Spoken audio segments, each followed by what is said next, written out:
Lotus bag dari sarung. Cantiknya. Ayo kita bikin. Ini dia sarungnya. Sarung bapak yang tak terpakai lagi.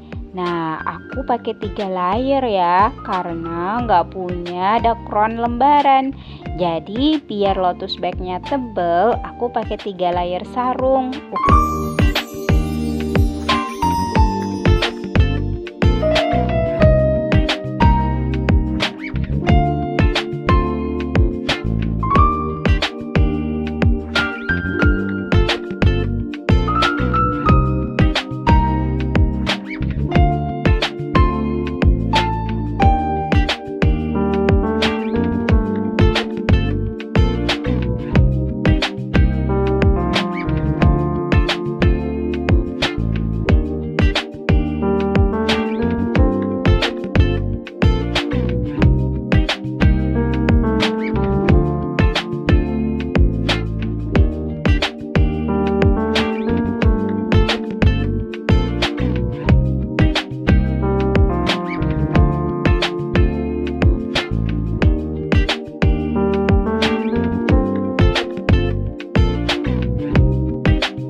ini dia hasilnya. Lotus bag yang cantik dan siap dibawa kemana-mana. Oh iya, ini aku taruh mangkok karena aku nggak punya bahan lain buat ditaruh. Bagus kan? Tapi tasnya cantik jelita.